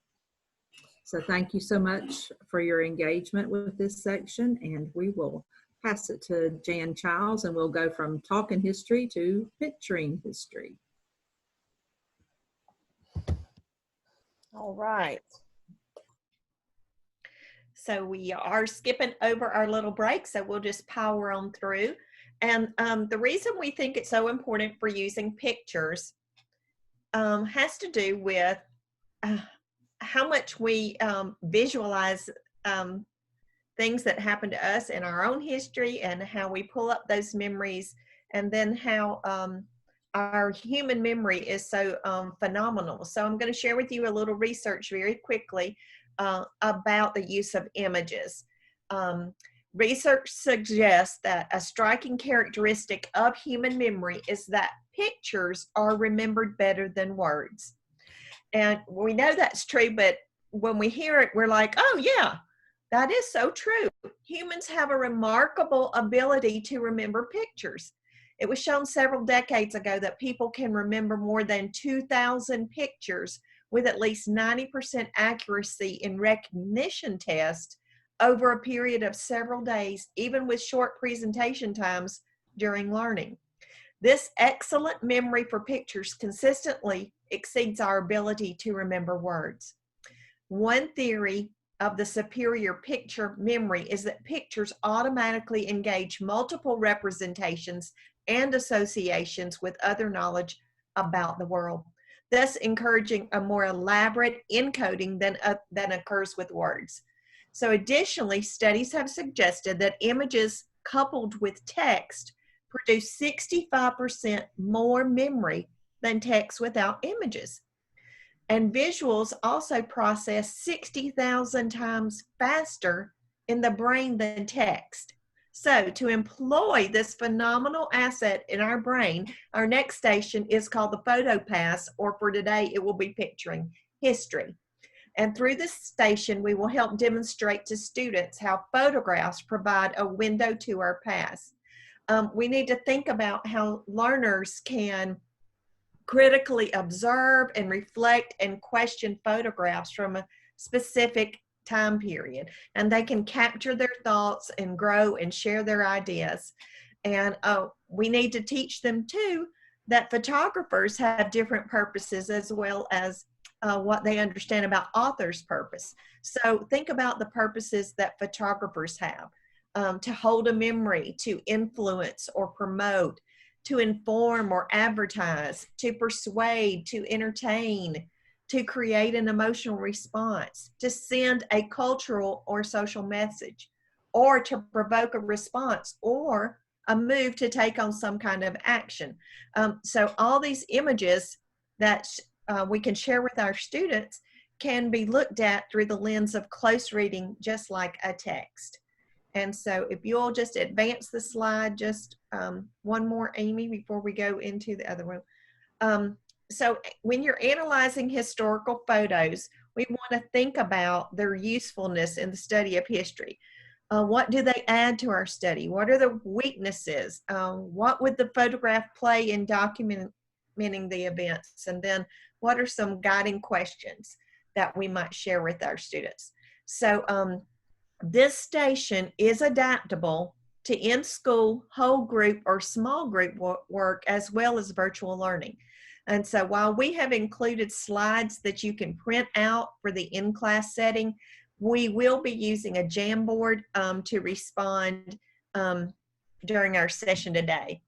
So in the on the picturing history slide, you can see there's a tiny URL in the middle of the screen, and we've divided you into groups. So when we are responding on the Jamboard, some of you will be looking at one set of pictures, and the other group will be looking and responding to another set of pictures. So if you will enter the tiny URL into your browser now, and we will meet you in the Jamboard. So the tiny URL link is in the chat box. If you'll click that, make sure before you go that you know which group you're in, if you're group 1 or group 2. So group 1 is Lamitris, Benjamin, Christine, and Ashley. Group 2 is Sheila, Jessica, Cassandra, Juliana, and Benitez. So make sure you know which group you're in, and then meet us over at the picture pass. This is what it's going to look like when you're there. All right, and you can see on this first Jamboard slide, this is for group 1, and then slide 2 is going to be for group 2. Do you see that? Okay, Jan, you want to explain? Okay, so this first station will be word mapping with photos. You're going to be looking at 2 different photographs. Group 1 looks at one, and the group 2 will look at the other. And so you're going to create word webs about the concepts, ideas, and descriptions that we think of as we observe these photographs. So you can use the tools, and someone in your group may choose an idea, a word, or a phrase to put at the center of the word map, and then from there you can map other related words and concepts. So we'll just take a minute or two to play with this. So group 1, if you will go on, stay on the first page. In group 2, you can use your arrow at the top to go to page 2, and you can start entering in some ideas for that one. And our MG RESA folks, you can play in the sandbox as well. But Jane, please stay on topic.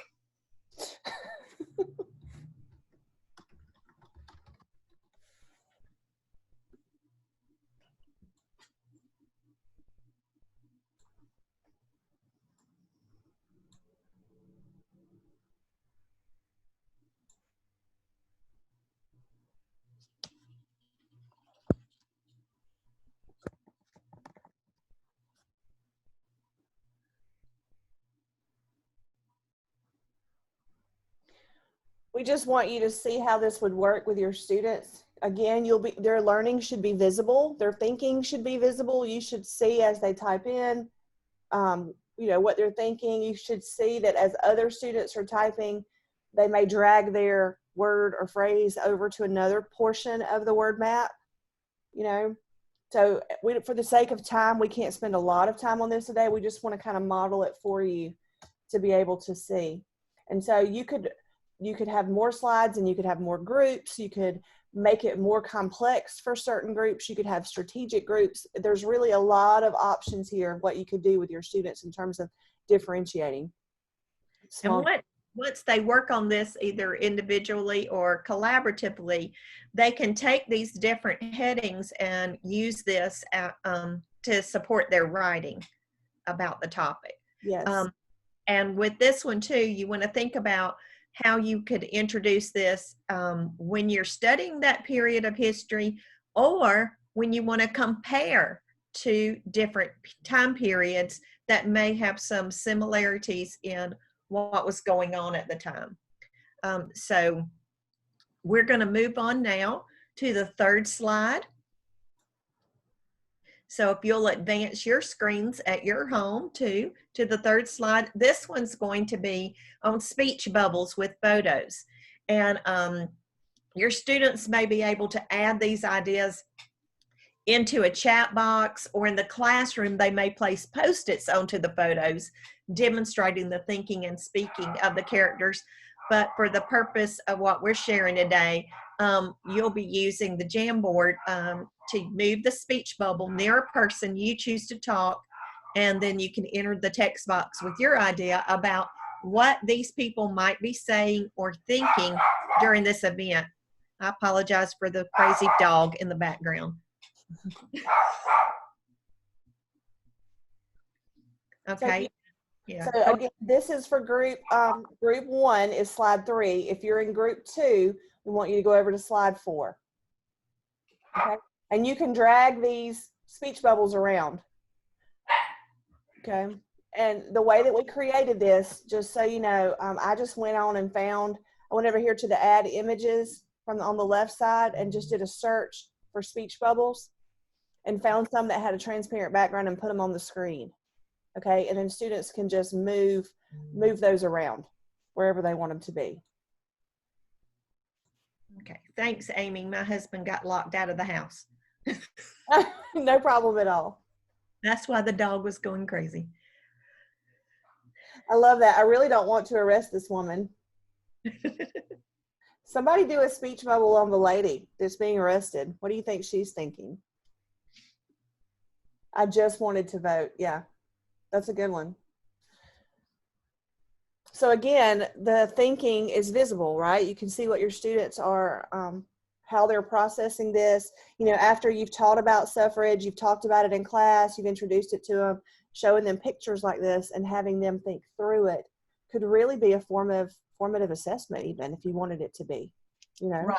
It could be, Amy. And this is such a great exercise because this is kind of mimics social media, and they're so used to putting speech bubbles and thoughts and words on pictures. So this is a great one to kind of connect to that so that they feel a little more comfortable doing it.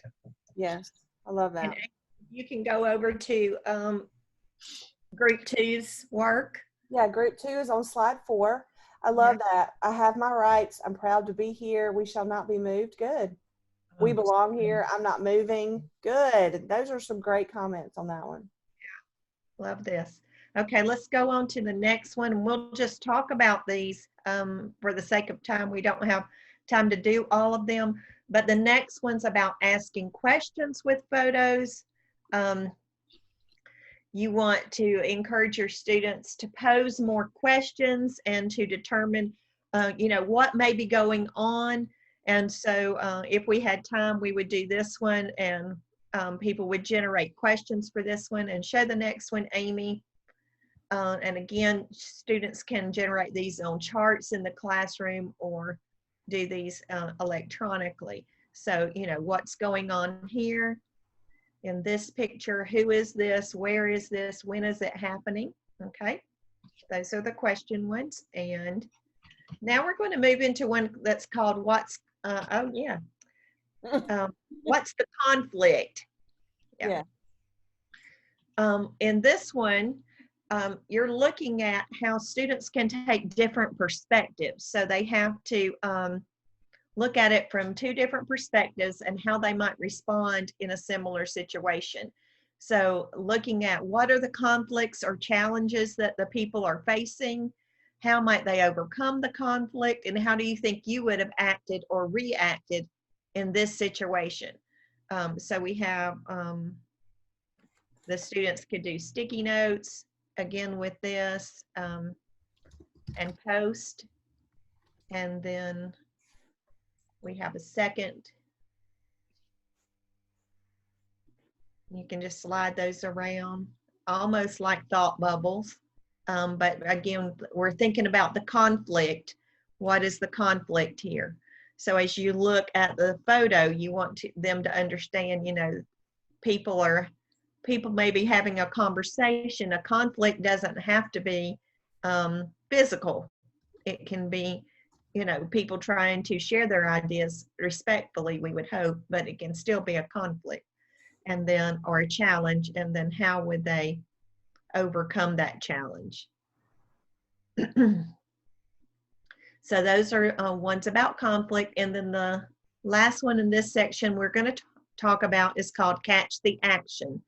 And for this one, you know that children use a lot of tired words. So we want them to look at the photos and try to be more precise in selection of their verbs or in the shades of meaning.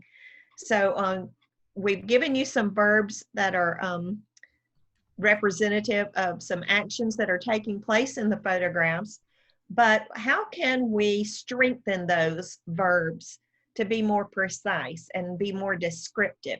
And how might that aid us when it's time to write about these events?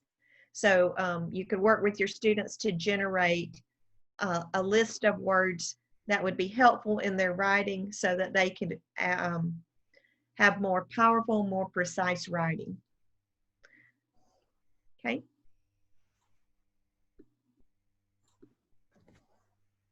And then here's an example of how to analyze a photograph. You may want to do this with your students to begin with.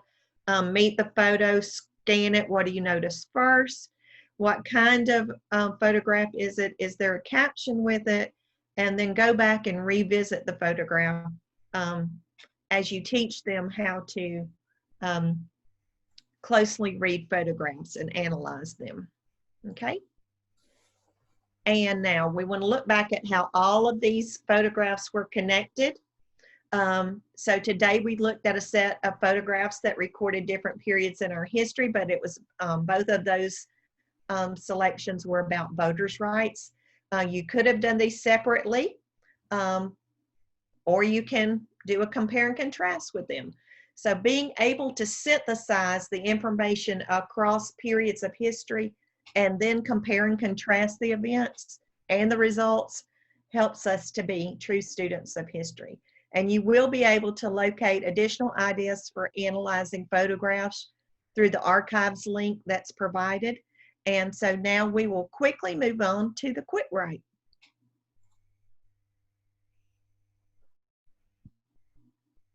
So excited about this one. Pam, if you'll unmute yourself. Okay, we are so excited about this one. A quick write activity is a great way to get your students writing. It is ungraded, it's low stakes.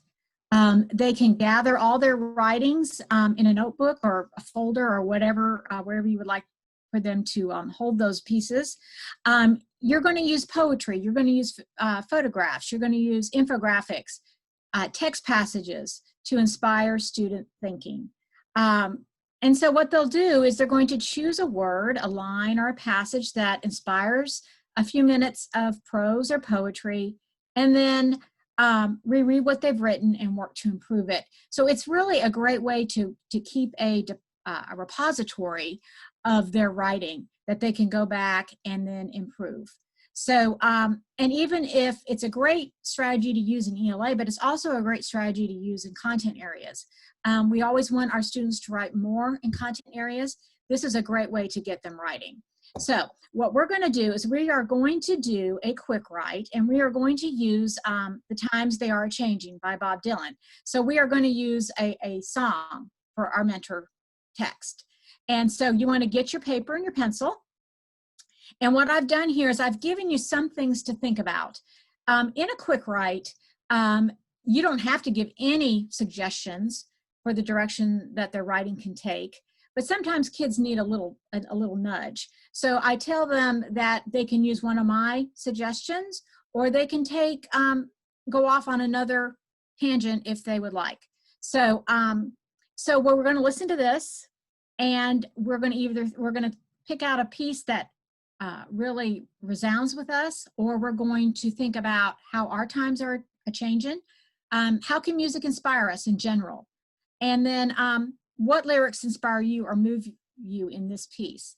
So those are just some suggestions, but we're going to listen, and then we are going to write. And maybe we'll just write for a minute, Amy? Yeah, we can speed it up some. But we really want you to write. So remember at the beginning I asked you to make sure you have paper and pen.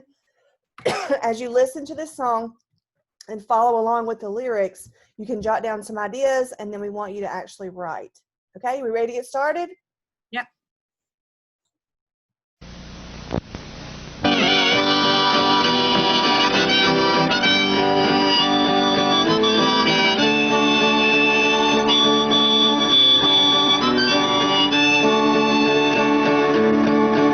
Come gather round, people, wherever you roam, and admit that the waters around you have grown, and accept it that soon you'll be drenched to the bone.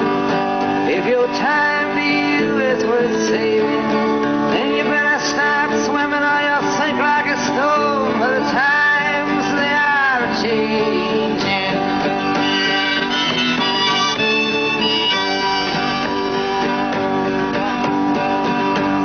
Writers and critics, you prophesize with your pen, and keep your eyes wide, the chance won't come again. And don't speak too soon, for the wheel's still in spin, and there's no telling who that it's naming. For the loser now will be later to win, for the times they are changing. Some senators, congressmen, please heed the call. Don't stand in the doorway, don't block up the hall, for he that gets hurt will be he who is stalled. For the battle outside raging will soon shake your windows and rattle your walls, for the times they are changing. Our mothers and fathers throughout the land, and don't criticize what you can't understand. Your sons and your daughters are beyond your command. Your old road is rapidly aging. Please get out of the new one if you can't lend your hand, for the times they are changing. The line it is drawn and the curse it is cast. The slowest one now will later be fast, as the present now will later be past. The order is rapidly fading, and the first one now will later be last, for the times they are changing.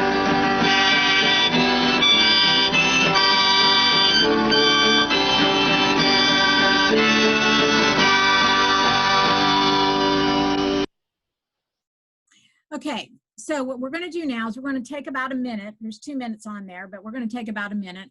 And we are going to do a quick write. So you want to either follow one of the prompts or just write what inspired you listening to this. So let's take a minute and let's do it.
Okay, so hopefully you were able to put some thoughts down.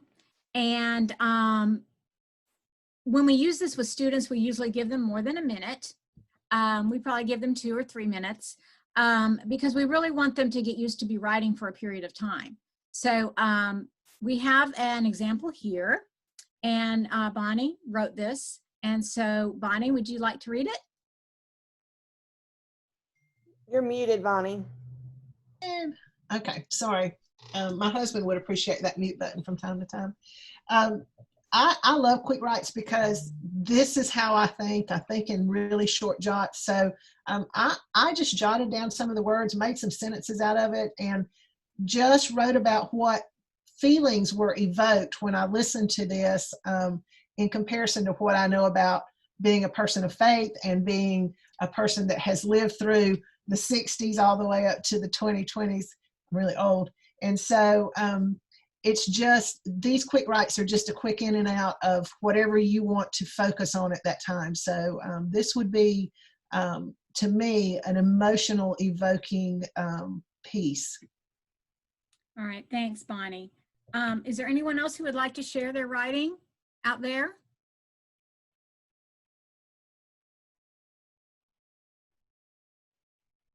I think one thing that made an impact on me is when we talk about history repeating itself, it really is. So it is true that history does repeat itself, and we haven't learned from the last time. So anyway, this is the quick write, and we hope that you will use this with your students. And really, everything that we did today could be a quick write at some point. If you wanted to use, you know, a photograph, if you wanted to use a quote, if you wanted to use a primary source. It's just a strategy that gets them writing. It helps build some stamina and volume because they'll have a collection of which they can go back and choose a piece that they would like to elaborate on. So it's very important too, Pam, that the teacher take a risk and model their writing. Right. That's critical, that the kids see you writing or they're not going to buy it, particularly in high school. No, they're really not. They're not. And it is very important, really, for you to write and share your writing with them. And a lot of times we're scared to do that as teachers. Okay, so we are going to be winding down. So we're going to take just a minute and just kind of debrief a little bit. What are your takeaways from the centers? What do you see as some benefits or challenges? And you can respond in the chat just real quickly, and hopefully we'll get lots of responses. So if you will make some comments, please. We want everybody to comment. What are your takeaways from these centers? What do you see as benefits and challenges? Just give us a few words in that box.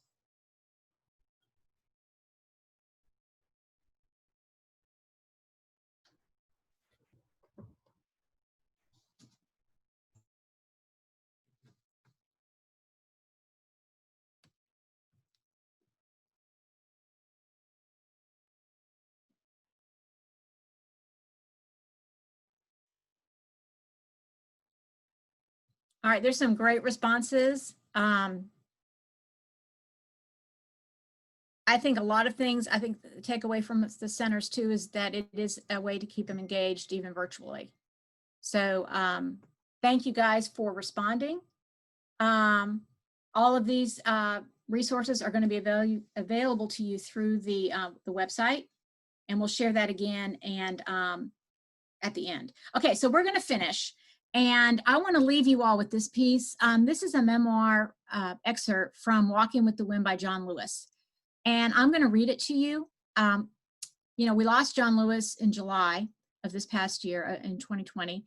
And he just had such a profound effect on our society. So I think this is a great piece to use with students. It's very relevant. And I want you to think, as I'm reading, how this is a metaphor for our lives the last 6 months. Here we go. About 15 of us children were outside my Aunt Suneva's house playing in her dirt yard. The sky began clouding over and the wind started picking up. Lightning flashed far off in the distance, and suddenly I wasn't thinking about playing anymore. I was terrified. Aunt Suneva was the only adult around, and as the sky blackened and the wind grew stronger, she herded us all inside.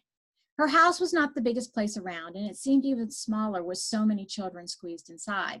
Small and surprisingly quiet. All of the shouting and laughter that had been going on earlier outside had stopped. The wind was howling now, and the house was starting to shake. We were scared. Even Aunt Seneva was scared. And then it got worse. Now the house was beginning to sway. The wood plank flooring beneath us began to bend. And then a corner of the room started lifting up. And then it got worse. Now the house was beginning to sway. Oh, excuse me. I couldn't believe what I was seeing. None of us could. This storm was actually pulling the house toward the sky with us inside it. And that was when Aunt Seneva told us to clasp hands. Line up and hold hands, she said. And we did as we were told. And then she had us walk as a group toward the corner of the room that was rising. From the kitchen to the front of the house we walked, and the wind screaming outside and sheets of rain beating on the tin roof. Then we walked back in the other direction as another end of the house began to lift. And so it went back and forth, 15 children walking with the wind, holding that trembling house down with the weight of our small bodies. More than half a century has passed since that day, and it has struck me more than once over those many years that our society is not unlike the children in that house, rocked again and again by the winds of one storm or another, the walls around us seeming at times as if they might fly apart. It seemed that way in the 1960s at the height of the civil rights movement, when America itself felt as if it might burst at the seams. So much tension, so many storms. But the people of conscience never left the house. They never ran away. They stayed, they came together, and they did the best they could, clasping hands and moving toward the corner of the house that was the weakest. Then another corner would lift, and we would go there. And eventually, inevitably, the storm would settle, and the house would still stand. But we knew another storm would come, and we would have to do it all over again. And we did. And we still do, all of us, you and I, children holding hands, walking with the wind. So I think this is a great piece to kind of describe what we've been experiencing the last 6 months. We're going to use one last piece of technology. Amy, if you want to explain this to them. So sure. So Christine mentioned Poll Everywhere earlier in the workshop today, and that's what we're going to use for this last example of how you can collaborate and engage your students. If you'll take out your cell phone and open up a new text message, and in the place where you would put the phone number, type in 37607, and the message that you're going to type in, the text message is ADuke934. Okay, once you've done that, you should get a response that says you've joined my group or whatever. You've joined Amy Duke's group. Once you get that message, then we want you to text a word, either from the text or a word to describe the text. What's a word that stands out to you from the Walking with the Wind from John Lewis? Okay.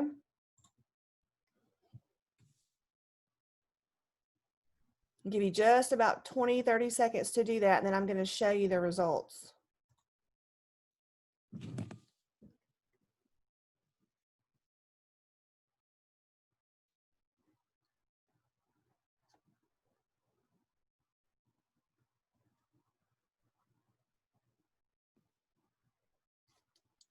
Hey, Amy, I'm getting a response saying you haven't opened the poll yet. It's open. I'm looking at it.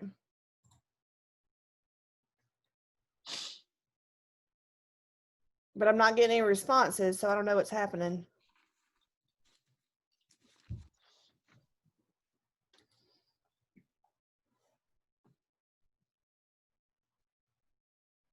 Let me refresh.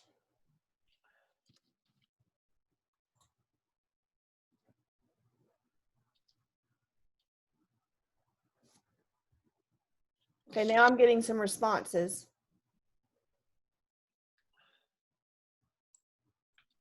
Where do you have it displayed? I haven't shown it to y'all yet. Sorry. Okay. Get anxious. There you go. I had already clicked on activate, but I had to refresh the page and click activate again for it to work. And so as you guys are typing in your words from the Walking with the Wind, it is creating a Wordle or a word cloud. And we can save this if we'd like to, but you can see it's in real time there on the screen.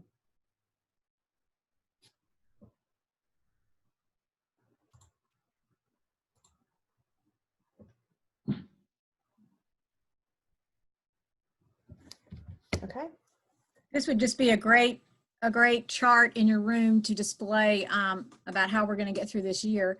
So I encourage all of you, as you continue with the great work that you're doing with our students, we just have to walk with the wind and clasp those hands closest to us, and we'll get through this.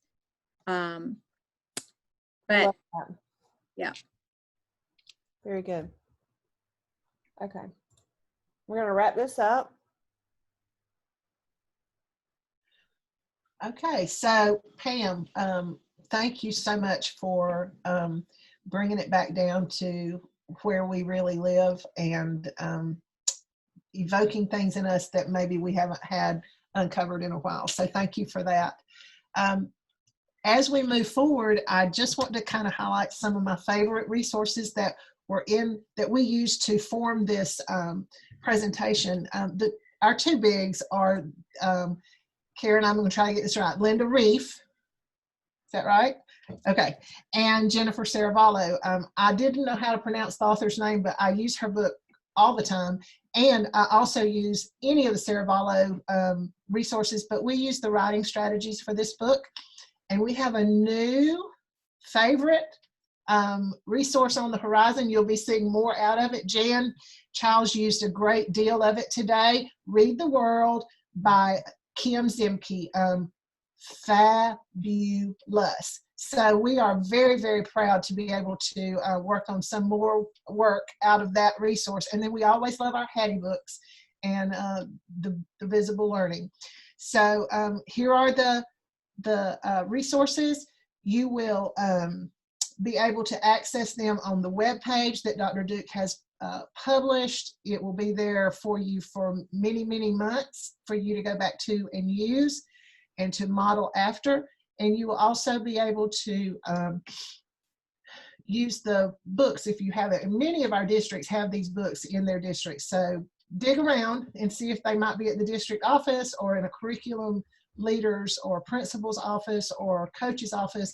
They probably do have access to them. I know in a high school, the resources don't get shared as much as they do in an elementary school. So you may have to go digging around to find them. So good luck. And we've enjoyed being with you.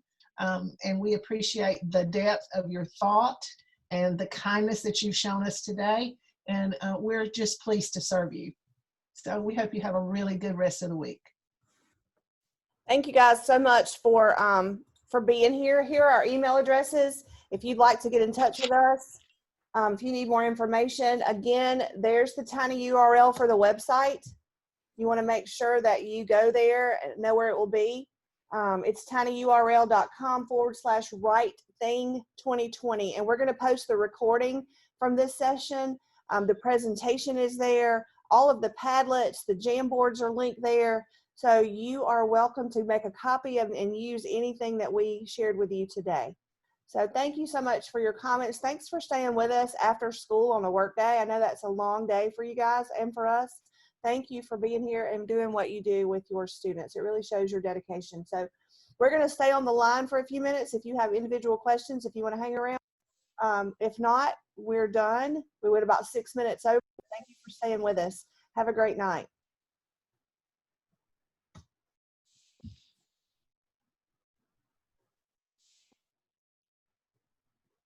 Oh, and I didn't, it's going to be a survey. Make sure that you fill out the survey. They're going to email to you.